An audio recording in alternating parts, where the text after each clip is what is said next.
ये जो जयराम मातो हैं उनके ये राजनीति में आने के बाद ही कि आदिवासी बनना आसान नहीं है। इसीलिए कह रही हूँ कि आदिवासियों ने इतना संघर्ष किया है तो आदिवासी जीवन शैली आप जीना नहीं चाहते हो। आप ही के लोग कह रहे हैं कि ना ना ना ना ना ना ना आदिवासी में शामिल नहीं होंगे, लेकिन अडानी के खिलाफ आप लड़ना नहीं चाहते हैं। वहीं पर सब समाज से हमारा सवाल है, 2 साल से मणिपुर में यही काम किए जो अभी झारखंड में कर रहे हैं। इतना बड़ा बड़ा आंदोलन कर लिया, आपके ऊपर एक भी केस नहीं हुआ। मणिपुर बनाने का बू आ रहा है, ये मैं पहले ही बोल रही थी। को मिताई को बुलाना चाहिए था ना, कुकी को बुलाना चाहिए था ना, और दोनों को आप वहां पर नहीं जा पा रहे थे, आप डरपोक थे, तो उन लोगों को तो बुला लेते। आपके मानसा पर खोट है, आपके मानसा पर सवाल है। इस तरह से सरनाकोट के लिए भी आपको बुलाना चाहिए था देश के आदिवासियों को।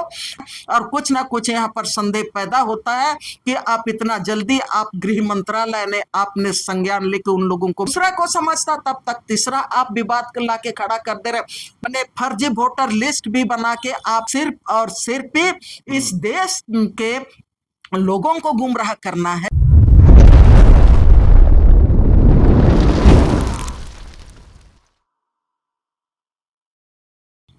नमस्कार, जोहार। आप देख रहे हैं झारखंड स्वतंत्र खबर। हमारे साथ सामाजिक कार्यकर्ता आर्यन लेडी दैन बारला हैं और हम लोग बात करेंगे जो झारखंड में कुर्मी को एसटी में शामिल करने की जो मांग है अब धीरे धीरे और तूल पकड़ते जा रहा है। कल आदिवासी समाज भी रामगढ़ में बड़ा सा रैली की और ज्ञापन सौंपे डीसी को। लेकिन रेल रोको जब आंदोलन कुर्मी समाज के थे तो गृह विभाग से आश्वासन मिला है कि गृह विभाग के पास आइए, आप लोग को वार्ता होगा। तो हम जी जानते हैं कि जो गृह विभाग से जो बुलावा है उन लोग का कि कुर्मी समाज के लोग आए और वार्ता होगा, तो उस पर इनका क्या विचार है? दीदी जोहार। दीदी, जो कुर्मी समाज के लोग रेल ठेका आंदोलन किए थे उसके बाद एक आश्वासन मिला है, उस पर आप कैसे देख रहे हैं? ये कुर्मी समाज को आदिवासी में शामिल करने की मांग को लेके जो आंदोलन शुरू हुआ है उसको मेरा अपना देखने का नजरिया है। वो आंदोलन अभी नहीं, 1 साल 2 साल पहले भी इसी तरह से आपका रेल रोकने का आंदोलन कुर्मी समाज ने किया था। उस समय भी आपका झारखंड के साथ सटा हुआ जो राज्य है उड़ीसा वगैरह है, वहाँ पर भी मैंने रेल को रोकने का काम किया गया था। अब वो मैं जो देख रही हूँ उसमें वो पहला रेल रोकने का, और उसमें भी ये जो जयराम मातो हैं उनके ये राजनीति में आने के बाद ही इतना जो से रफ्तार से आंदोलन बढ़ा है, उस आंदोलन को मैं ही केवल नहीं देख रही हूँ लेकिन सारे लोग देख रहे हैं। उसके पहले का जो आंदोलन था उस समय तो निश्चित रूप से हम लोग देखे नहीं थे, लेकिन मेरा आपके साथ बात करते हुए या तो अन्य सोशल मीडिया के साथ बात करते हुए भी मैं हमेशा इस बात को से मैं खुद भी आश्वस्त हूँ, और आश्वस्त होके भी मैं ये बातों को कह रही हूँ। पहले बार भी मैं बोली थी कि आदिवासी बनना आसान नहीं है। इसलिए आसान नहीं है कि आप संविधान में आप मांग कर सकते हैं, संवैधानिक अधिकार के तहत आप मांग कर रहे हैं, आप आंदोलन कर रहे हैं, और दूसरे तरफ आदिवासी समाज भी उसी संवैधानिक अधिकार के तहत, जब आदिवासी समाज को लग रहा है कि आदिवासी समाज हमेशा से वो छलाते आया है, हमेशा से आदिवासी समाज के ऊपर में अत्याचार हुआ है, हमेशा से आदिवासी समाज के का जो जल जंगल जमीन है उसको छीनने का कोशिश किया गया है, और आदिवासी समाज को हमेशा उनकी जो ताकत जब उभरती है, एक ताकत, सामुदायिक ताकत बन के सामने आती है, उसे सत्ता भी डरता है, और उनके जो आदिवासी समाज के ऊपर में जो अत्याचार करने वाले जो भी मतलब वर्ग होता है, मैं वर्ग की बात कर रही हूँ, चाहे वो माफिया हो, दलाल हो, या तो राजनीतिक शक्तियां हो, जो भी, जिनको भी जब डर लगने लगता है आदिवासी समाज की एकता से, तो वो आदिवासी समाज की संगठित ताकत को हमेशा से तोड़ने का काम करता है। और ये बात मैं शुरू से कहते आ रही हूँ कि आदिवासी समाज को जब हम देखते हैं तो आदिवासी समाज का ये अपना, आखिर ये जो इंडिजिनस कहते हैं या तो एबोरिजिनल कहते हैं या तो हम आदिवासी कहते हैं, तो ये मैं इसलिए मैं पहले ही बोली हूँ कि आदिवासी होना इतना आसान नहीं है। उनका जो जीवन शैली में आपको रहना, आप रह नहीं पाएंगे। उनके जो जीवन संघर्ष है, उस संघर्ष में आप टिक नहीं पाएंगे। और ये इतिहास कहता है, मैं नहीं कह रही। इसलिए कि आदिवासी समाज हमेशा से बाघ भालू के साथ लड़के वो जंगल को साफ किया है, जमीन बनाया है, गांव को बसाया है, और अपने समाज को संरक्षण भी दिया है। जंगल और पहाड़ों की वादियों में, नदी और पहाड़ और झील और झरनों की के गोद में आप देखिएगा तो आदिवासी समाज ही मिलेगा। पूरे सुदूर गांवों में आप जाइएगा, सरंडा के जंगल में आप जाइएगा तो आपको आदिवासी समाज मिलेगा। अब पूरे आप आदिवासी समाज को आप देखेंगे तो आदिवासी समाज जंगल में खूंखार जंगली जानवरों के साथ युद्ध करके अपने को जंगल पहाड़ों के बीच में स्थापित किया है, और जंगल जमीन को अपना धरोहर माना है, अपना भाषा और संस्कृति का एक हिस्सा मानता है। और इसीलिए आदिवासी समाज लगातार, चाहे अंग्रेजों का जो दमन हुआ था, आदिवासियों का जो जमीन पर जो हमले हुए थे, आदिवासी सामाजिक व्यवस्था जो परंपरागत व्यवस्था है, जिसमें कि आदिवासियों का जो सामुदायिक जमीन है, आदिवासी समाज अपने जल जंगल जमीन को साफ करने के बाद खेती करता था, उसमें किसी तरह का टैक्स नहीं लगता था। अंग्रेजों ने आया और इस पर जब हमला किया, उसमें टैक्स व्यवस्था थोपना शुरू किया। तो सिद्धू कान्हू चांद भैरव से लेके बिरसा मुंडा से लेके आपका वीर बुद्धू भगत, आपका जतरा टाना भगत से लेके आपका तेलंगा खड़िया, और आपका पोटो हो से लेके आपका सिंगरा मानकी, बिंद्रा मानकी, उनका आंदोलन का इतिहास का जड़ यही रहा है। और ये आदिवासी समाज उस समय केवल अपने जल जंगल जमीन की रक्षा के लिए आंदोलन नहीं किया, आजादी के बाद भी लगातार वो आंदोलनरत है।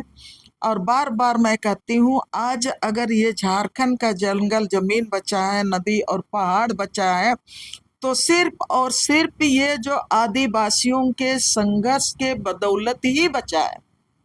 इसलिए कि वो जंगल जमीन को जिसको अपना विरासत मानते हैं, जिसको अपना भाषा संस्कृति मानते हैं, आदिवासी समाज मानता है कि जब तक हम जंगल जमीन के साथ हैं तभी हमारा पहचान बचा हुआ रहेगा, तभी हम जिंदा रह सकते हैं। और आदिवासी समाज ये जानता है विकास का जो इतिहास है, विकास का जो इतिहास है वो विकास का इतिहास ये कहता है जहाँ जहाँ पर भी आदिवासी इलाके में जंगल जमीन को जबरन अधिग्रहण किया गया, माइंस बना, डैम बना, या तो वहां पर कल कारखाना बैठाया गया, शहरीकरण किया गया और आदिवासियों के हाथ से जंगल जमीन नदी पहाड़ वहां से आप छीन लिए, तो वहां तो बड़ा बड़ा आपका अट्टालिका बन गया और बड़ा बड़ा अट्टालिका बन गया, हाईवे बन गया, तमाम चीजें बन गई।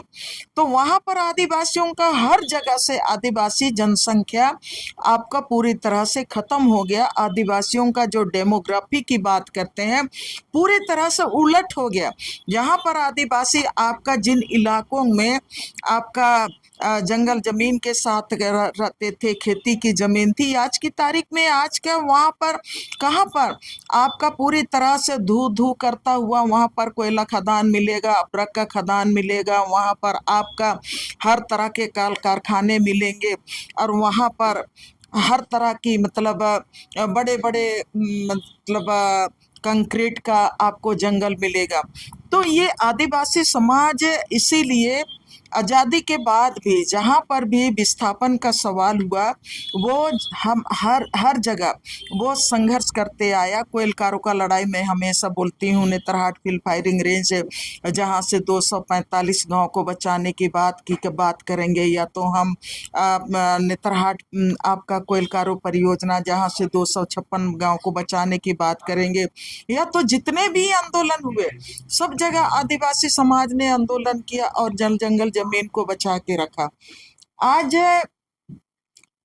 आप हम दोनों जहां पर बात करना शुरू किए हैं कि नहीं कुर्मी लोग आदिवासी बनना चाहते हैं, तो मैं इसलिए वो टिक पाना, आदिवासियों का जीवन जीना कठिन है, ये मैं इसीलिए कह रही हूँ कि आदिवासियों ने इतना संघर्ष किया है।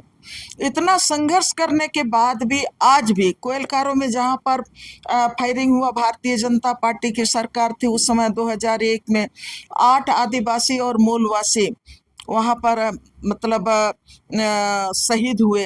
कोयलकारों जन संगठन ने मैंने नारा दिया कि हम अभी 8 लोग शहीद दिए हैं, हम 8,000 8 लाख शहादत देने के लिए भी तैयार है, लेकिन हम अपने पूर्वजों का 1 इंच जमीन नहीं देंगे।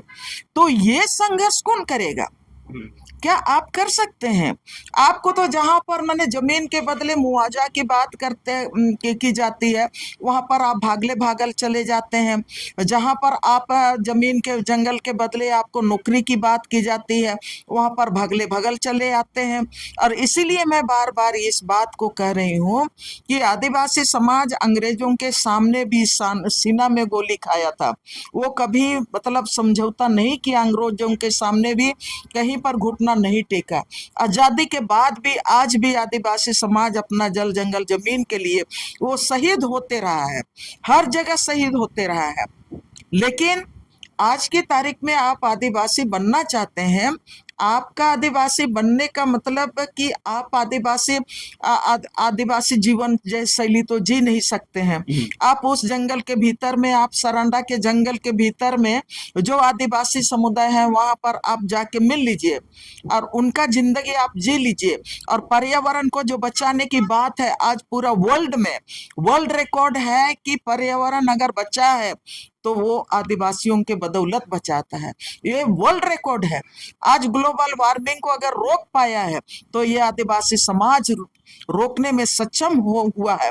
और आज की तारीख में 2020 और 25 में जब कोरोना आई ना, 2021 20 और 21 में जब कोरोना आई ना, उस समय भी कोरोना ने भी ये साबित कर दिया उस दौरान भी कि आदिवासी इलाके में जल जंगल जमीन और वहां पर जो वनोपज है, वहां पर जो मतलब औषधि है, हर तरह के औषधि हैं जंगल में, जिसके चलते आदिवासी इलाके में वो प्रकोप नहीं बढ़ पाया जिस तरह से शहरी इलाका या तो गैर आदिवासी इलाका में जिस तरह से बेमौत लोग मारे गए कोरोना के चपेट में आके, आदिवासी इलाका सुरक्षित रहा।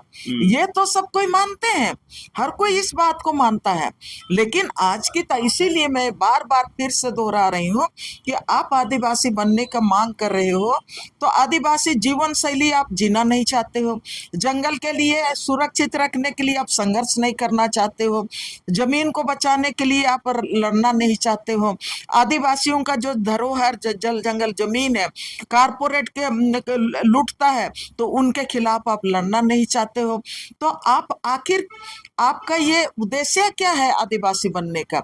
सिर्फ और सिर्फ आपका जब रेल रोको, रेल टोको, रेल रास्ता टेका, रेल टेका रास्ता छेका का जो आप आंदोलन चलाए, रेल टेका डहर छेका, डहर छेका आपने आंदोलन चलाए, उस आंदोलन में वीडियो वायरल हो रहा है। आपके लोग मने पटरी में आए, रोड में आए, मीडिया वाले लोग पूछ रहे हैं कि कहे आप यहाँ पर आए हैं, क्या आदिवासी में आप शामिल होना चाहते हैं?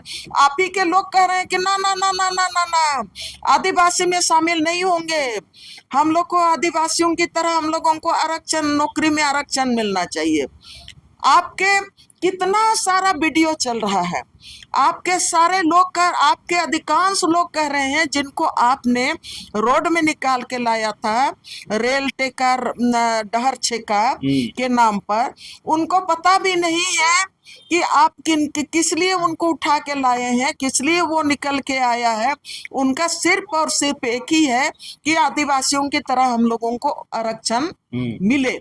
सबका बात ये तो क्लियर हो गया है, क्लियर हो गया है कि आपको सिर्फ और सिर्फ आरक्षण चाहिए, और आरक्षण चाहिए इसलिए आप आंदोलन किए और इसीलिए आप आदिवासी बनना भी चाहते हैं।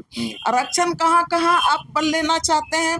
अरे आरक्षण आप लेना चाहते हैं तो आप आरक्षण बचाने की जब लड़ाई लड़ते हैं, जब पिछला मतलब आपके साथ बात करते भी मैं ये बात को रखी थी कि यहाँ पर 2006 में जब डिलिमिटेशन की बात आई, आदिवासियों का 81 में से 28 आरक्षित सीट है, उसमें 7 सीट घटाने की बात आई।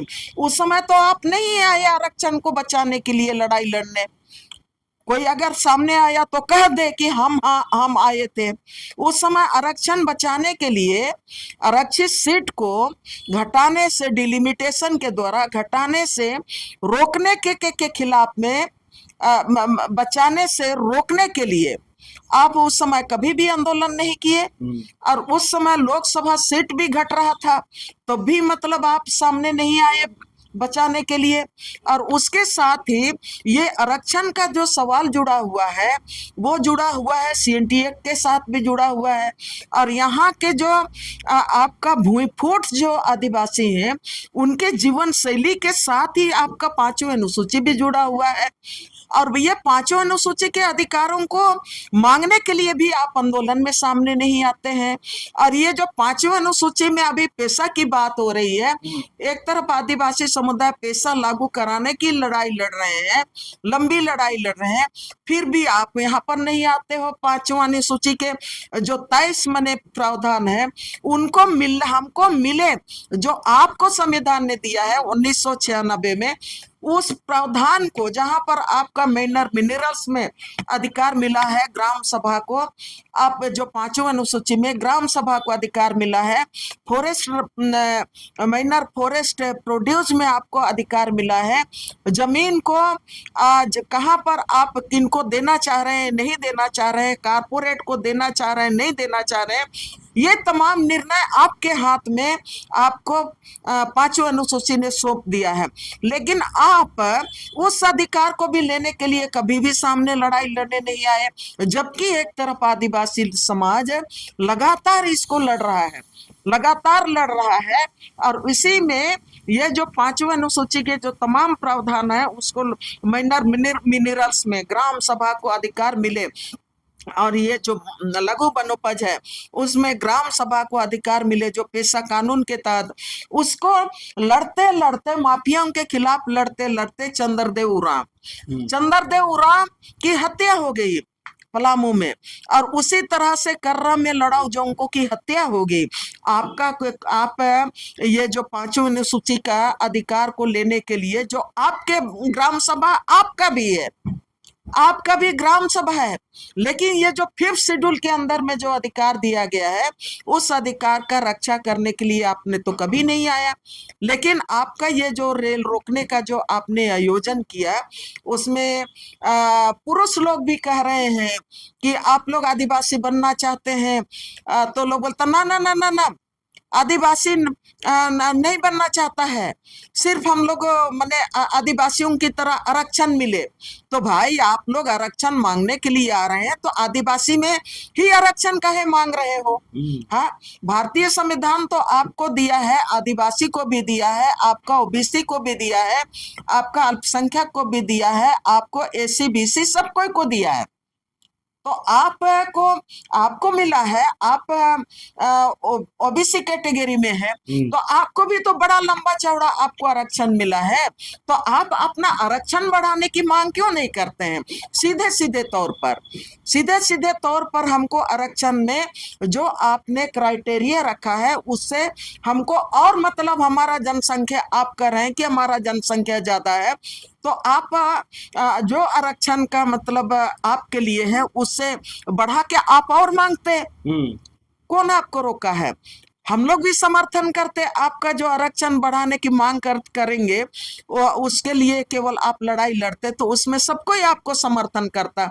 लेकिन आप जो आदिवासी बनना चाहते हैं, सबसे बड़ा सवाल है आपके सामने कि एक तो नौकरी में आरक्षण की बात कर रहे हैं, लेकिन अडानी के खिलाफ आप लड़ना नहीं चाहते हैं, अंबानी के खिलाफ आप लड़ना नहीं चाहते हैं। मोदी सरकार ने पूरे देश का माने संपत्ति, सरकारी संपत्ति को निजी कंपनियों के हाथ में देने का काम कर रहा है, उसके खिलाफ में आप लड़ना नहीं चाहते हैं। पीपी मोड जो आपका मतलब पूरी तरह से प्राइवेटाइजेशन का ये दौर है, और इस प्राइवेटाइजेशन के दौर में आपका रेल बिक गया, बैंक बिक गया, एलआईसी बिक गया, आपका सारा चीज बिक गया। आपके पास में है कहाँ? रेलवे में आपका नौकरी है कहाँ? उसका भी प्राइवेटाइजेशन हो गया। आपका एयरपोर्ट का प्राइवेटाइजेशन हो गया। आपका यहाँ पर जितना बैंक है उसका प्राइवेटाइजेशन हो गया, एलआईसी का प्राइवेटाइजेशन हो गया है। आप प्राइवेटाइजेशन के खिलाफ आप लड़ाई क्यों नहीं लड़ते हैं? अरे सरकारी संपत्ति रहेगा, सरकार के पास जो मैंने सरकारी स्ट्रक्चर है, वो स्ट्रक्चर बचा हुआ रहेगा, तब ना आपको सरकारी नौकरी मिलेगा। और सरकारी स्तर पर उसमें जो हमारे लिए, सबके लिए जो भी भारतीय संविधान ने आरक्षण दिया है, उसके आधार पर हमको सबको समुदाय को आरक्षण मिलेगा। आज की तारीख में सारा चीज आप यहाँ सभी झारखंड में 24 जिला है, 24 जिला में सभी जिलों में नगर निकाय है, सभी जिलों में नगर निकाय है। सब नगर निकाय का कचरा कौन उठा रहा है? प्राइवेट कंपनियां उठा रही हैं। और उसके साथ ही जितना भी यहाँ पर पानी जो सप्लाई का काम करने का काम नगर निकाय कर रहा है, वो नगर निकाय तो कर नहीं रहा है। वो सरकारी नगर निकाय कहाँ पानी सप्लाई कर रहा है? वो तो आपका प्राइवेट कंपनियां पानी का सप्लाई कर रही हैं। जब बिजली का निजीकरण हुआ, हम लोग तो, मेरे जैसा आदमी जो लगातार समाज के लिए हम लोग लड़ते रहे, हम लोग को बोलते थे ये लोग पागल हैं। हम लोग बोलते थे निजीकरण करना बंद करो, बैंक का निजीकरण करना बंद करो, रेल का निजीकरण करना बंद करो। हम लोग बोलते थे कि सरकारी संस्थाओं का निजीकरण करना बंद कर दो। हम लोग सब का निजीकरण के खिलाफ लड़ते थे। सबको हम लोग को देख के निकलता था और हंसता था। उन लोगों को समझ में भी नहीं आता था कि ये लोग निजीकरण के खिलाफ क्यों लड़ रहे हैं। लोगों को समझ में भी नहीं आता था कि ये निजीकरण क्या है। लेकिन जब निजीकरण हो गया, रेलवे का भी निजीकरण हो गया, अब रेलवे का एम्प्लॉय लोग रो रहा है। जब बैंक का निजीकरण हो गया तो बैंक के एम्प्लॉय रो रहे हैं। जब एलआईसी का निजीकरण हो गया तो एलआईसी के एम्प्लॉय आज की तारीख में रो रहे हैं। आज की तारीख में सारे लोग रो रहे हैं। स्वास्थ्य विभाग का निजीकरण हुआ, स्वास्थ्य विभाग के लोग भी रो रहे हैं। अभी इतना सारा हम लोग बोलते हैं, बहुत आसानी से बोलते हैं कि हमको आरक्षण का लाभ नहीं मिल रहा है। आज की तारीख में कोई भी आप अस्पताल में जाके देख लीजिए, पूरे देश का ये रिकॉर्ड है। कोई भी अस्पताल में जा के देख लीजिए, कहीं पर प्राइवेट, कहीं कहीं पर किसी भी बड़ा से बड़ा अस्पताल में, क्या मैं तो उच्चारण भी नहीं कर सकती हूँ, स्पेशलिटी क्या अस्पताल सब बोलते हैं ना आज की तारीख में, एक तो एक से एक अस्पताल खुल रहा है। लेकिन सभी अस्पतालों में आज की तारीख में देखिएगा, सरकारी डॉक्टर आपका कितना है, सरकारी डॉक्टर कितना है परमानेंट, सरकारी नर्स कितना है, आप देख लीजिए।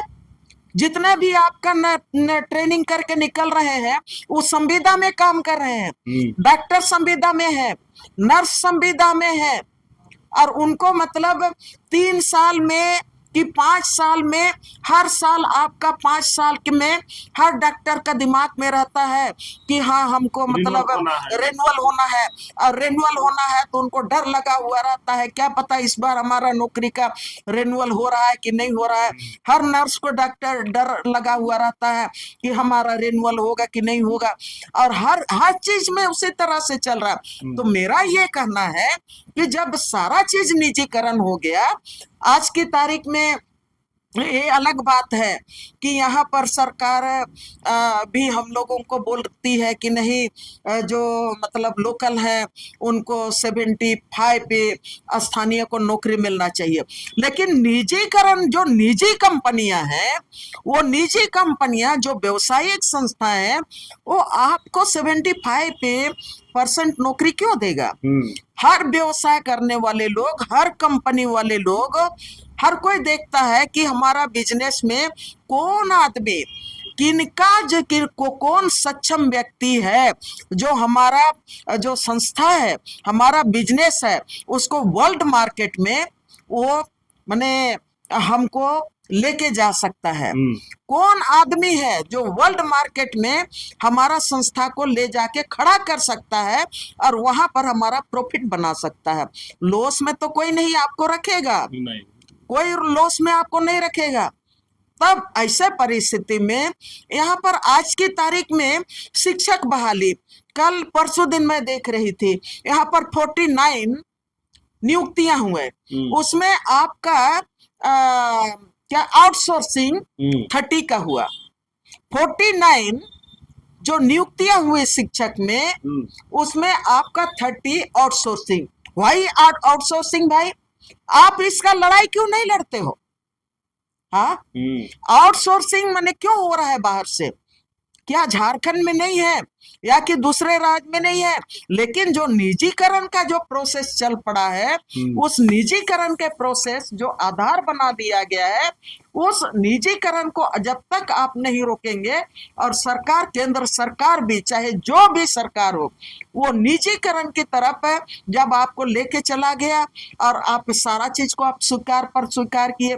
हमारे जैसे लोग तो अभी भी हम लोग हंसते हैं, बैंक में बैंक एसोसिएशन बुलाता है, LIC एसोसिएशन बुलाता है, तो मैं उन लोगों का मुंह देखती हूँ और मैं हंस के बोलती हूँ कि हाँ, अभी तो आप लोग प्राइवेटाइजेशन के खिलाफ में आप लोग बोलते हैं, और जब हम लोग आज से 15 साल पहले से हम लोग निजीकरण के खिलाफ लड़ रहे थे, तो सब कोई हम लोगों को हंसता था, इन लोगों का काम नहीं है, ये लोग पागल हैं, इसीलिए मैंने बड़ा बड़ा बैनर लेके हम लोग इसी मेन रोड में चलते थे, निजीकरण के खिलाफ में, प्राइवेटाइजेशन के खिलाफ में। प्राइवेटाइजेशन रोका जाए, निजीकरण रोका जाए, सरकारी संस्थाओं का निजीकरण रोका जाए। सारे लोग हम लोगों को झांक झांक के देखते थे, हंसता था। तो आज मैं ये कहना चाहती हूँ कि आज आप नौकरी के लिए आप बोल रहे हो, लेकिन एक तरफ से आप नौकरी बचाने के लिए, सरकारी नौकरियों को बचाने के लिए, आपका मुद्दा कभी भी निजीकरण के खिलाफ नहीं रहा। अगर निजीकरण के खिलाफ आप लड़ाई लड़े हैं तो आप बता दीजिए। यहाँ पर सुदेश महतो आज से नहीं, वो तो गृह मंत्री भी रहे हैं झारखंड में, झारखंड में गृह मंत्री भी रहे हैं। आपने कब मतलब निजीकरण के खिलाफ में, जब आप गृह मंत्री थे, जब आप विधायक इतना बार रहे, और सुदेश महतो का एक ही खूबी है, सबसे बड़ा खूबी है कि वो सुदेश महतो ना कभी आजसू का आंदोलन में मैं हजारों लोगों को जानती हूँ, मेरा जुबान में है, हजारों लोग जो लड़ रहे थे ना अलग राज्य की लड़ाई में, आजसू में भी विनोद भगत जैसे लोग कहाँ पर आप मैंने फिटक गए, कहाँ कहाँ पर जितना भी जेम्स आपका जेम्स होरो जैसे लोग थे, कितने कितने लोग थे आजसू आंदोलन में, लेकिन वो कहाँ कहाँ पर चले गए, उन लोगों को कभी सत्ता का नसीब नहीं हुआ। लेकिन आप का किस्मत ये था कि आपका आजसू आंदोलन में कभी रेल रोकने कभी नहीं गए, रेल टोकने कभी नहीं गए, डहर छेका करने भी आप नहीं गए। और उस समय विनोद भगत लोगों का ये लीडरशिप में रेल रोका लोग, रेल छेका किया लोग, पूरा शहर के शहर एक पत्ता भी नहीं डोलता था। लेकिन उस समय तो आप नहीं, कभी आपका नाम तो नहीं आया। लेकिन आज की तारीख में आप सब में आ रहे हैं, रेल रोकने भी आ रहा है, रेल छेकने भी आ रहे हैं। और सबसे बड़ी बात है कि आप लंबे समय तक जब आप बिना सत्ता में कभी अलग नहीं रहे। अभी मतलब गठबंधन की सरकार है तो आप हमेशा बीजेपी के साथ ही रहे हैं, तो अभी बीजेपी की सरकार नहीं है, इसलिए अभी आप सरकार से अलग है। तो आप रेल आपको मतलब कुर्मी समाज को आदिवासियों में शामिल करने का ये कि याद आ रहा है, आपको लग रहा है कि अब हम इस दौर में पीछे ना हो जाए। नहीं तो अमित महतो जो है ना, सिली का विधायक अमित महतो जो बोल रहा है कि हम तो कंपनी के खिलाफ, कंपनी आपको उजाड़ना चाहता था और कंपनी को रोकने का काम हम किए ना, आप लोगों का जमीन बचाए ना, आप लोगों का गांव बचाए ना। लेकिन अभी लोग कैसा बोल रहे हैं कि नहीं, अमित महतो को हम लोग गांव घुसने नहीं देंगे, गांव घुसने नहीं देंगे, इसलिए कि इस कुर्मी बनाना, कुर्मी और आदिवासी कुर्मी को आदिवासी बनाने वाले आंदोलन में शामिल नहीं हो रहे हैं, शामिल नहीं हो रहे हैं। तो उनको बोल रहा है कि आपको घुसने नहीं देंगे। वहीं पर सब समाज से हमारा सवाल है, मैं तो ये बोल रही हूँ कि आपने निजीकरण के खिलाफ भी लड़ाई नहीं लड़ा। और यहाँ पर सुदेश महतो आप ये क्या बोलते हैं, गृह मंत्री भी थे, लंबे समय तक आप मैंने भारतीय जनता पार्टी के साथ थे, तब आपको कुर्मी महतो का, कुर्मी का आंदोलन को आगे बढ़ाने के लिए कभी आपको याद नहीं आया। आप तो इतना बड़ा, आप आज की तारीख में सीनियर लीडर है, सीनियर लीडर है, और सीनियर लीडर होते हुए आज तक ये जयराम महतो अभी आया है तो वो उनके पीछे पीछे चल के आप भी चले जा रहे हैं। और पहले भी मैं ये बात बोली हूँ कि मैं हमेशा ये बात बोल रही हूँ कि पहले झारखंड को मैं ये जो बोल रही थी कि आदिवासी जब समाज संगठित होता है, उनके संगठित ताकत से जब राजनीतिक पार्टी को डर लगता है और राजनीतिक पार्टी के साथ तमाम और जितने भी लोग हैं जो आदिवासी समाज के विरोधी तत्व हैं, उनको जब डर लगता है तो हमेशा आदिवासी समाज को उनके संगठित ताकत को तोड़ने का काम करता है। और यही मैं उदाहरण दे रही हूँ, जब लोकसभा चुनाव हुआ ना 2024 में जब लोकसभा चुनाव हुआ तो तमाम जो 4 आरक्षित सीट है लोकसभा का, आदिवासियों ने सब कोई को धकियाते हुए ये कहा कि जल जंगल जमीन को हमको बचाना है और यहाँ का भाषा और संस्कृति को बचाना है। इसलिए कि 2014 से 2000 अभी तक नरेंद्र मोदी की सरकार को और ये अमित शाह की सरकार को लोग देखते आ रहे हैं देश में क्या क्या करा रहा है। कब मणिपुर करा रहा है, कभी 370 करा रहा है, और अभी तो लद्दाख करा दिया। तमाम चीजें चल रही है, तमाम चीजें इसी देश में चल रही हैं। तो लोग समझ रहे हैं, कभी आप भूमि बैंक ला रहे हैं, कभी क्या चीज लेके आ रहे हैं, तो सारे लोग परेशान हैं। तो आदिवासियों ने आपको सामूहिक रूप से जवाब दिया और लोकसभा में जितने भी आरक्षित सीट थे उन आरक्षित सीट को अपने कब्जे में ले लिया। और फिर आपका जब विधानसभा चुनाव हुआ, विधानसभा चुनाव में किसी पार्टी को लोगों ने नहीं देखा, किसी विधायक को लोग ने नहीं देखा। बोला कि हम लोगों को भारतीय जनता पार्टी को भाई हराना है, भारतीय जनता पार्टी को हराना है, जो यहाँ पर बहुत बड़ा बड़ा षड्यंत्र रच रहा है, तो उन्होंने हराने का काम किया, मिलके हराने का काम किया। और ये गठबंधन की सरकार को वापस लेके आया। तो अब आपको लग रहा है कि हम कहां पर मारेंगे आप पंजाब। बीजेपी उसी का जमीन तो तलाश नहीं रही थी, जो आप बोले कि लोकसभा में जितना भी आरक्षण सीट था उससे बीजेपी को लोग हराए, तो उसी के लिए तो जमीन तलाश तो नहीं रहे। सब उसी दिशा में जा रहे हैं, सब उसी दिशा में जा रहा है। और आपने पंजा मारना शुरू किया, पंजा मारना शुरू किया, और आपने क्या किया, आप यहाँ पर सरना और ईसाई आदिवासियों को भी सरना और ईसाई के नाम पर आप आपस में लड़ाने का काम किया, आपस में लड़ाने का काम किया। आप बोल रहे हैं कि नहीं, यहाँ पर ये सरना वाले लोग ही आदिवासी हैं, और एक तरफ ये भी बोलते हैं कि सरना वाले लोग सनातनी हैं, माने हिंदू हैं। हाँ। एक तरफ आप कह रहे हैं सनातनी है, हिंदू हैं, और एक तरफ आप माने ईसाई धर्म स्वीकार किए हुए आदिवासियों को कह रहे हैं कि ईसाई विदेशी हैं।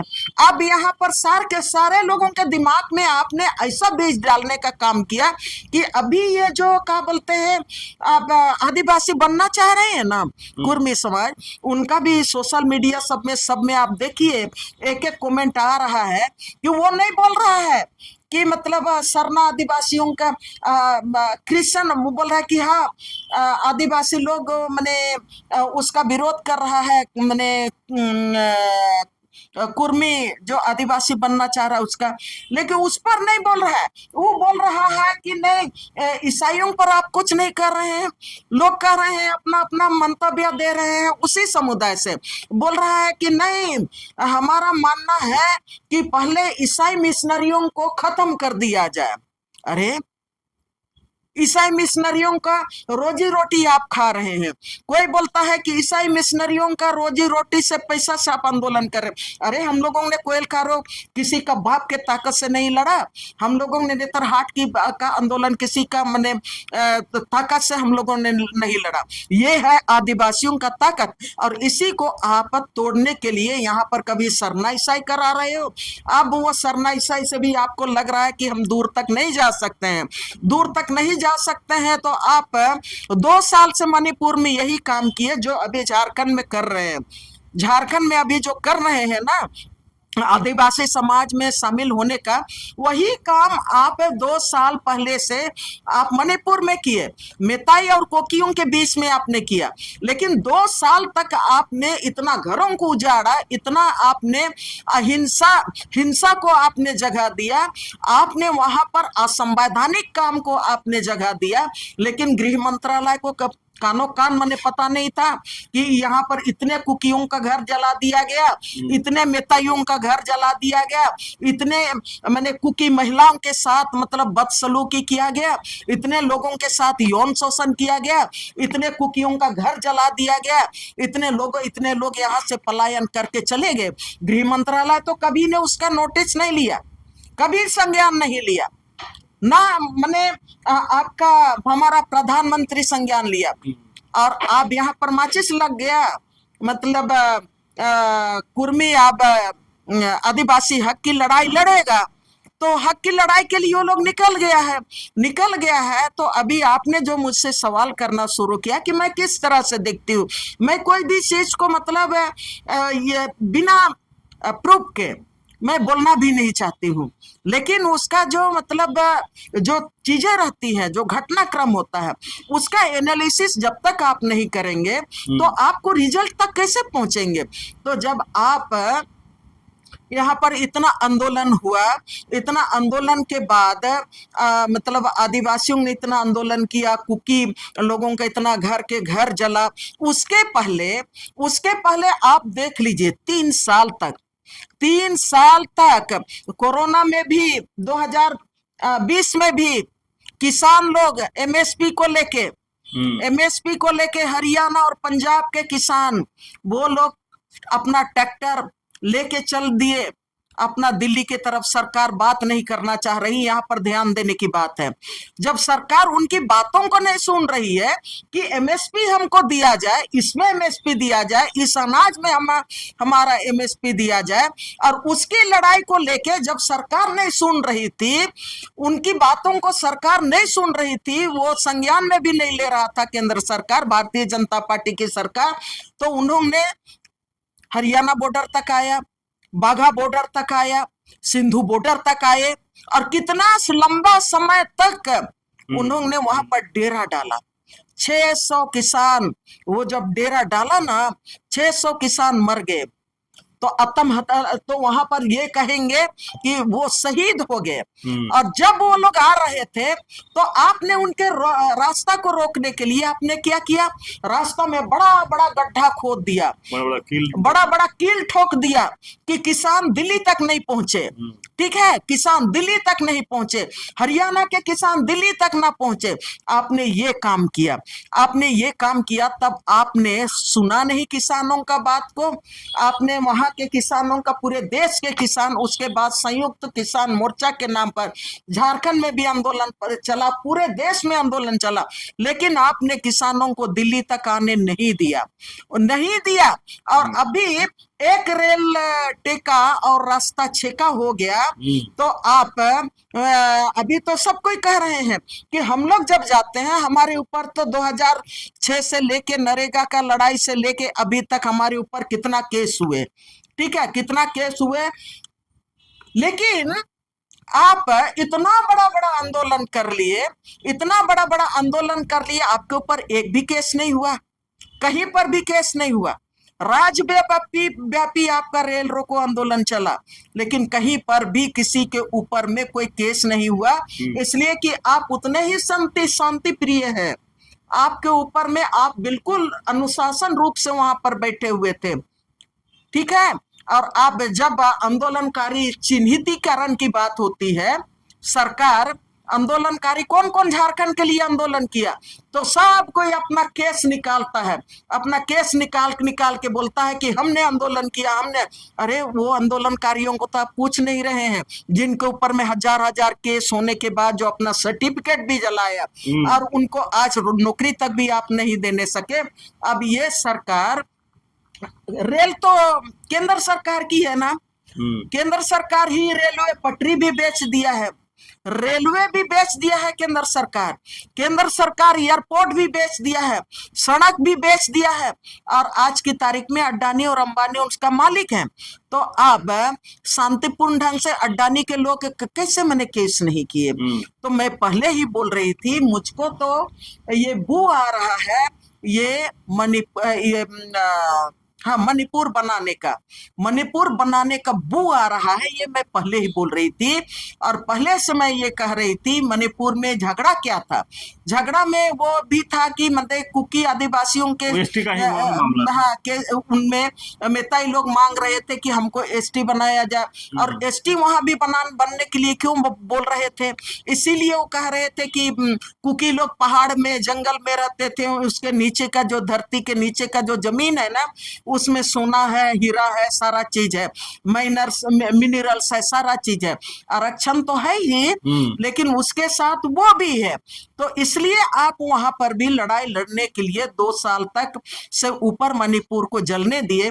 जब इधर माचिस का इधर जब लौ आ गया झारखंड में, तो तुरंत हमारे अति माननीय प्रधानमंत्री वो 2 साल के बाद, ये गवाह है, इतिहास गवाह है कि 2 साल के बाद आप मणिपुर गए और वहां पर आपने ये भी घोषणा कर दिया कि मणिपुर विकास के नए रास्ते पर जाएगा।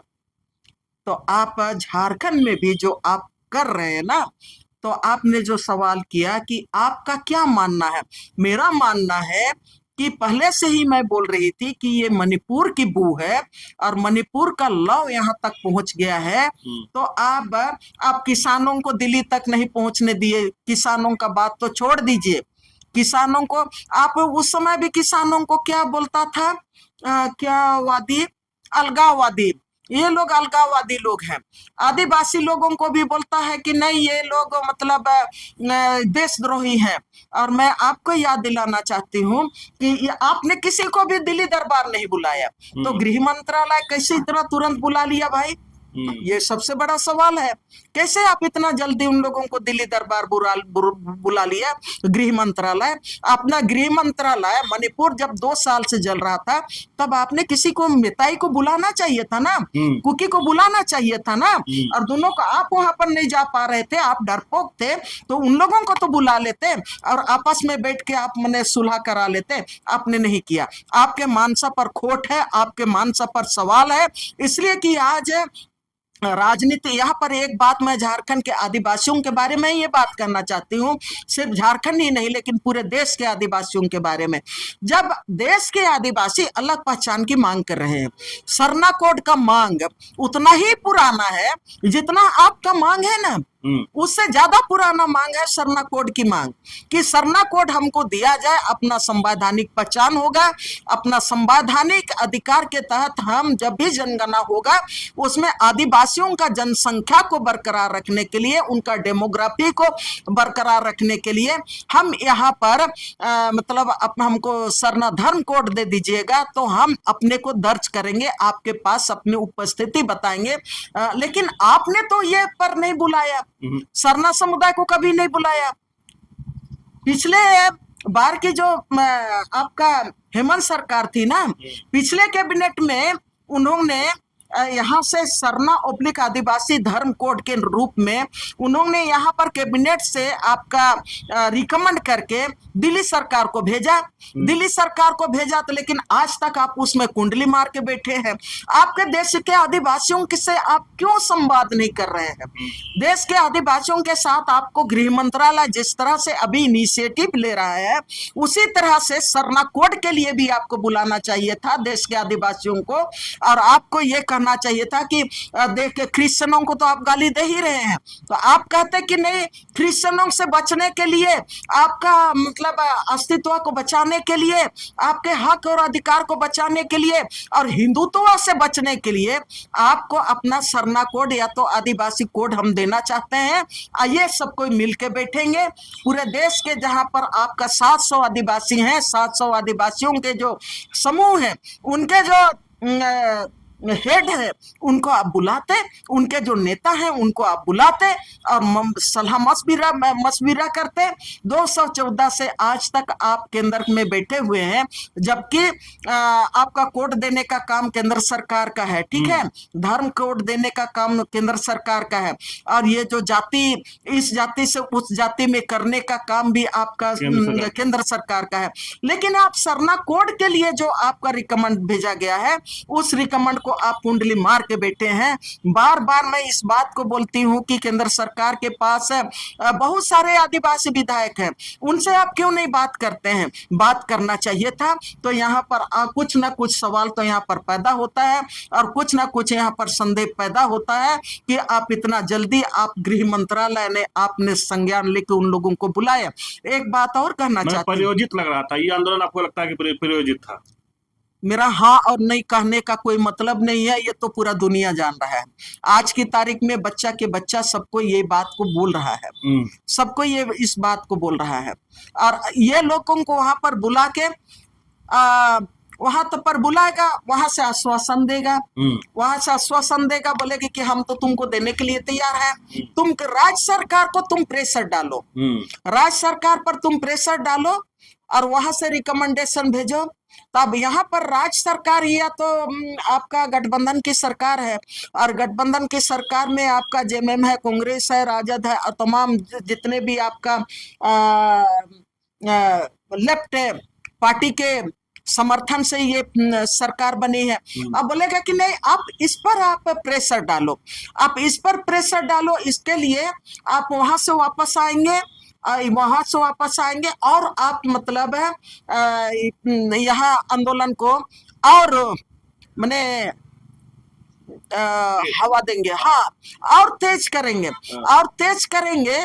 लेकिन बीजेपी उसके बाद देखेगी कि पूरे देश में आदिवासियों को का हक को अगर हम कुर्मियों को देंगे तो हमारा राजनीतिक भविष्य क्या होगा, हमारा राजनीतिक भविष्य क्या होगा।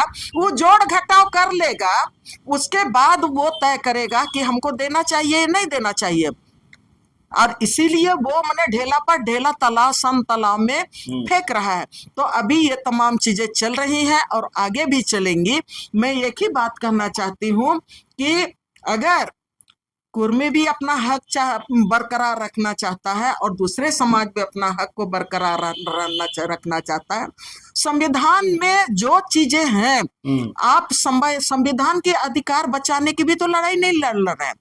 जयना भी क्या बोलते हैं, हम लोग तो 2016 से लेके 2014 से लेके आज तक हम लोग बोल रहे हैं भारतीय संविधान का आपका छीछा लेदर कर दे रही है केंद्र की सरकार।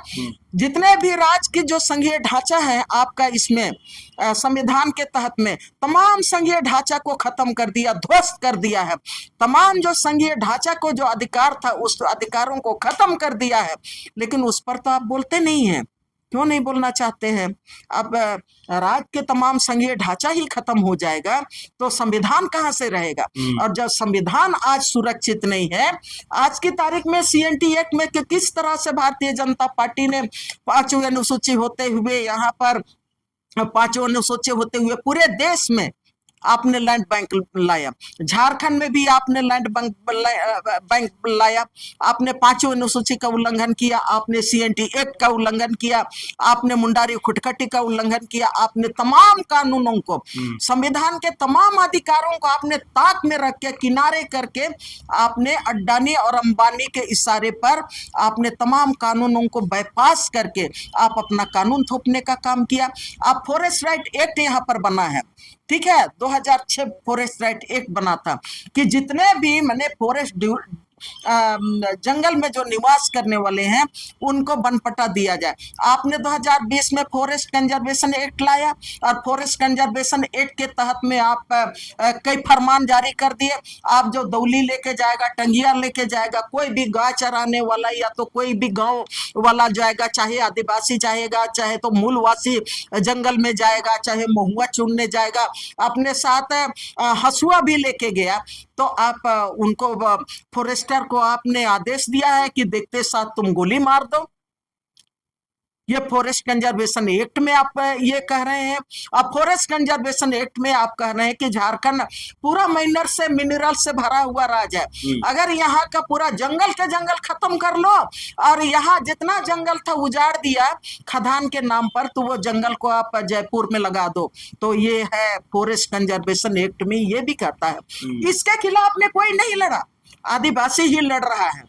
तो मैं ये कहना चाहती हूँ कि ये दो इस तरह के जो खतरनाक से खतरनाक कानून है, जमीन आप जब रेल को बेच दिया, आपने एयरपोर्ट के बेच दिया, आपने तमाम सरकारी जो संसाधन था ना उनको बेचने का काम किया, और एक से एक आपने नया नया विवाद आप लेते आ रहे हैं।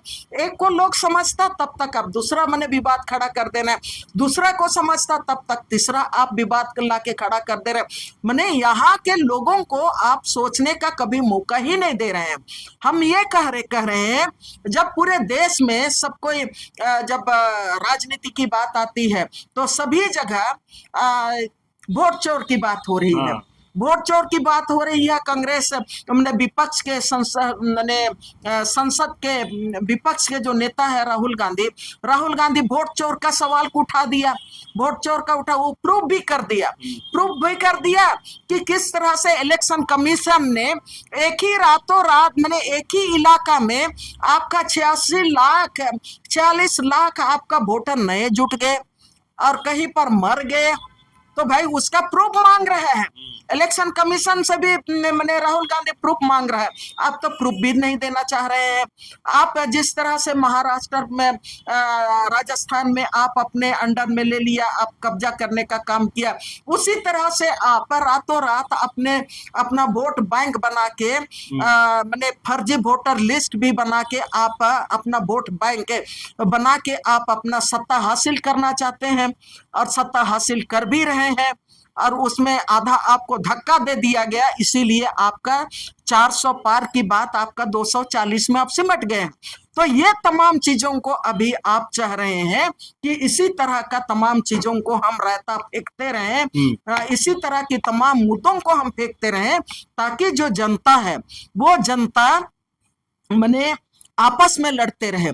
कई कुर्मी समाज के लोग अभी अपनी बात बोल रहे हैं कि हमारे लोगों ने कुर्मी समाज को आदिवासी का स्टेटस देने के लिए हमारे नेताओं ने लड़ाई नहीं लड़ा, उन्होंने झारखंड अलग राज्य की लड़ाई लड़ा। कई आपके समुदाय के लिए ही लोग बोल रहे हैं, हमको तो छोड़ दीजिए, आपके समुदाय के लोग ही बोल रहे हैं। तो मेरा ये कहना है कि आप संविधान को नहीं मान रहे हैं, आप संवैधानिक अधिकार को पूरी तरह से ध्वस्त करना चाहते हैं जो हर जाति और समुदाय के लिए दिया गया है। और जितने भी संवैधानिक जो ढांचे हैं उन ढांचों को भी आपने ध्वस्त करने का काम किया है। और इसी के तहत में और भी आपको कुछ पाना है, आपका हिडन एजेंडा, आरएसएस बीजेपी का हिडन एजेंडा कुछ भी हो सकता है। तो अब यहाँ पर भी मतलब सरना, ईसाई, कसाई, फिर आपका ये कुर्मी कुर्मी versus कुर्मी आदिवासी। वर्सेस आदिवासी का मंदिर मस्जिद, आपका इससे छोड़ के कभी आप जनता को रोटी देने के लिए कोई प्रोजेक्ट लाया किसी राज्य में आपने ऐसा इस देश को सही में विश्व गुरु बनाने के लिए यहाँ का एग्रीकल्चर का सेटअप जो मने रहे, एग्रीकल्चर लैंड यहाँ पर लहलहाते रहे, यहाँ का जंगल और जमीन लहलहाते रहे, आपने कोई काम नहीं किया। आप देख लीजिए एचईसी को सबको मैंने कांग्रेस को तो गाली देते ही हैं हम लोग, इसलिए कि उस समय मैंने एचईसी के लिए जमीन लिया, एचईसी को दिया। मैंने आज के एचईसी की क्या स्थिति है? हाँ, एचईसी मरनासन पे है। एचईसी में शुरू में 22,000 एम्प्लॉई यहाँ पर थे। एचईसी में अभी का रिपोर्ट है, हमारा रिपोर्ट नहीं है, एचईसी का रिपोर्ट है, वहां पर 22,000 एम्प्लॉई थे शुरू में, लेकिन आज की तारीख में 1,000 भी नहीं है, 900 कुछ आपका वहां पर एम्प्लॉई बच गए हैं। क्यों? उसको भी तो अभी तो 2014 से लेके आज तक आप केंद्र में बैठे हैं बाबू, आप बैठे हो, आपको एचईसी को जिंदा करने के लिए आप काम क्यों नहीं कर रहे हो? क्यों उसके लिए फंड नहीं कर रहे हो? क्यों आप नया टेक्नोलॉजी नहीं ला रहे हो? क्यों आपके पास तो अडानी और अंबानी के पैसा है, आप इसको मारना चाहते हो? ये तो सरकारी मतलब सेमी सरकारी है, तो इसको खत्म करके आप इस जगह को भी आप एचईसी का पूरा एरिया को, पूरा फैक्ट्री को भी अडानी और अंबानी को देने का आप साजिश है पूरे क्षेत्र में, तो उसी तरह से आप कर रहे हैं। इसीलिए कब क्या चीज ला रहे हैं, कभी आप एनआरसी ला रहे हो, कब आप सीएए ला रहे हो, कब आप ला रहे हो बफ ला रहे हो, कब क्या चीज ला रहे हो। तो ये तमाम चीजें जो आप लेके आ रहे हो वो तमाम चीजें एक ही दिशा में जा रही हैं। वो आप सिर्फ और सिर्फ इस देश के लोगों को गुमराह करना है, इस देश के लोगों को अपना रोजी रोटी से भी वंचित करना है, उनके जो मूल अधिकार हैं उनसे भी आप वंचित करना चाह रहे हो, उनके जो संवैधानिक अधिकार है उनसे भी आप वंचित करना चाह रहे हो। और जहां आप नहीं चाह रहे हो तो आप उनको लड़ा के बैठा दो। तो आप यही हो रहा है। कुर्मी महतो हम लोग पूरा बचपन से हैं, हम कुर्मी के समाज को भी नजदीक से देखे हैं, मूलवासी को भी देखे हैं, और तेली और बनिया समुदाय और तूरी और लोहार समुदाय को भी देखे हैं। कभी इस तरह से लोगों ने लड़ाई नहीं लड़ा जो आप अभी आप के इस राज में। भाई आपका राज है, आप तो बहुत मजबूत आदमी हो ना, 56 इंच का हो, तो इस 56 इंच के इस राज में आपके अंडर में ये राज सब है, तो यहाँ पर क्यों ऐसा हो रहा है? तो यहाँ पर जो आप बुला रहे हो अच्छी बात है, लेकिन आप राज को अशांति मत कीजिए। राज में आप लॉ एंड ऑर्डर और उसके साथ पीसफुल तरीके से, देश के संविधान ने हर जाति और समाज को जो अपना अधिकार दिया है, आरक्षण में अधिकार दिया है, जंगल जमीन में जो अधिकार आदिवासियों को दिया है, 5वीं अनुसूची में जो आदिवासियों को आरक्षण अधिकार दिया है, उस अधिकार को आप मजबूती से आप उनके हाथ में दीजिए। हम लोग बार बार बोल रहे हैं, उनको उनके हाथ में आप दीजिए, उसके बाद आपको जो करना है सो कीजिए। लेकिन ये तमाम चीजें हैं कि इतने सबके लिए ये बड़ा सवाल है कि आप तुरंत गृह मंत्रालय आप बुला रहे हैं, चलिए इसी तरह से आप एक्टिव रहिए। गृह मंत्रालय अभी लेह लद्दाख को लेके देश की जनता, जहां से आप 370 को हटाए और आपने कहा कि देश को हम आगे लेके जा रहे हैं, आज लद्दाख में क्या हो रहा है?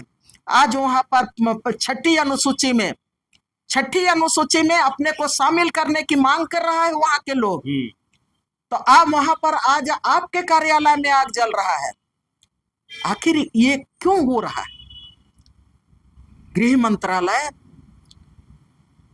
न्यूट्रल होके लोकतांत्रिक तरीके से देश के, जब आप लोग शपथ लेते हैं तो शपथ लेने के समय कहते हैं आप लोग, हम देश के संविधान के तहत किसी भी समाज के साथ पक्ष विपक्ष नहीं करेंगे, भेदभाव नहीं करेंगे और सबके साथ हम खड़ा रहेंगे। ये आप लोग मैंने शपथ लेते हैं और कई बार आप लोगों ने शपथ लिया है।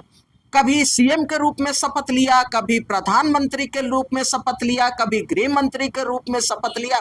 तो ये शपथ मैंने झूठा शपथ है क्या? ये झूठा शपथ है। तो ये आपका संविधान के खिलाफ आपने शपथ लिया है। और इसीलिए आज आप देश में शांति व्यवस्था बनाने के लिए भारत का संविधान में जो भी अधिकार है हर जाति समुदाय का, उस संवैधानिक अधिकार को आप बरकरार रखिए। आदिवासियों को जो मिला है उसको भी बरकरार रखिए, दलितों को मिला है उसको भी बरकरार रखिए, ओबीसी मिला है उनको भी बरकरार रखिए। तब हम कहेंगे कि सही में ये हमारा देश है, आगे बढ़ रहा है और हमारा देश विश्व गुरु बनने के लिए तैयार है। नहीं तो कैसे विश्व गुरु बनेगा? डोनाल्ड ट्रंप बोलेगा कि सीज फायर रोक दो, तो आप चुपचाप से कभी बोलेंगे कि हाँ व्यापारिक रिश्ता को बरकरार रखना है, तो आप सीज फायर आप रोक लेंगे? ऐसा कैसे होगा? तो हम मैंने ये भारत इसलिए तो देश की आजादी के लिए लड़ाई नहीं लड़ा ना। हमारे लाखों लोग कश्मीर से कन्याकुमारी तक, आदिवासी से लेकर जितना भी तमाम मैंने समुदाय हैं, इसीलिए तो लाखों का कुर्बानी नहीं ना दिया। तो देश को देश की तरह रहने दीजिए। भारत के संविधान का सम्मान होना चाहिए। देश के एक एक नागरिकों का जो भारतीय संविधान ने अधिकार दिया है उनका सम्मान होना चाहिए। तब इस देश की हमारी सरकार को हम कहेंगे कि बहुत ऊंचे पैमाने पर आप हैं और हमारा देश लोकतंत्र के क्षेत्र में बहुत आगे बढ़ रहा है। हमारा देश लोकतांत्रिक रूप से, हमारा देश का स्तंभ बहुत मजबूत है। चलिए, अभी आप सुन रहे थे आर्यन लेडी दैनबारला की बात, लेकिन हम लोग जहाँ से बात शुरू किए थे कि कुर्मी समाज का रेल टेका डहर छेका जो आंदोलन था, उसके बाद गृह विभाग से आश्वासन मिला कि आप लोग दिल्ली आइए, वार्ता होगा। उसी पर हम लोग बात कर रहे थे। लेकिन जिस तरह से दीदी पूरे ये आंदोलन का पोल खोले, जिस तरह से बीजेपी का जो कहे कि उसका जो मंशा है, उनका जो चाल है, उस पर भी अपनी बात को रखे, उसका भी पोल खोले। और कहीं न कहीं कह रहे हैं कि जिस तरह से बड़ा आंदोलन होता है, तुरंत केस मुकदमा लोगों पर हो जाता है, चाहे जो भी हो, चाहे नगरी का हो, चाहे दीदी कोल कायर आंदोलन हो या नेताहाट फील्ड फायरिंग का जितना भी आंदोलन हुआ, उसमें कहीं ना कहीं अगुओं पर कम से कम केस हो जाता है, नेताओं पर केस हो जाता है। लेकिन यहाँ कह रहे हैं कि रेल टेका डहर छेका का आंदोलन इतना बड़ा हुआ, किसी पर केस नहीं हुआ और तुरंत गृह विभाग से यह आश्वासन मिलता है कि आप लोग दिल्ली आइए, आप लोग से वार्ता होगा। लेकिन कहीं ना कहीं ये प्रायोजित आंदोलन था ये बीजेपी का, और कहीं ना कहीं लोग कह रहे हैं कि मणिपुर बनाने जैसा कुकी और मैती का वहाँ जिस तरह से लड़ाने का एक षड्यंत्र चला, हो सकता है कि झारखंड में भी कुर्मी और आदिवासी का एक तरह से लड़ाने का एक षड्यंत्र हो सकता है। जिस तरह से लगातार कहे कि लद्दाख में आज जो हो रहा है बीजेपी उसको भी देखे। लेकिन अगर मणिपुर में 2 साल तक इन लोग कुछ नहीं बात किए, कुछ उस पर बात नहीं रखे, चाहे गृह मंत्री या प्रधानमंत्री, लेकिन यहाँ एक दिन में वार्ता के लिए अगर बुलाया जाता है तो लोग निष्पक्ष होके इन लोग जब ये कहते हैं कि संविधान का छूते हैं, शपथ लेते हैं कि निष्पक्ष होके हम लोग सब काम करेंगे। लेकिन यहाँ पर जो देखने को मिला वो मणिपुर के अलग, झारखंड को अलग नज़रिए से देखा जा रहा है, कहीं और नजर, तो अलग अलग नज़रिए से देखने का एक जो बीजेपी का ये है वो कह रहे हैं कि वो वहाँ से ये करे और सबको एक से देखे। अगर रेल टेका डहर टेका का तुरंत वार्ता होता है तो मणिपुर का भी लोगों को बुला करके वार्ता करना चाहिए था।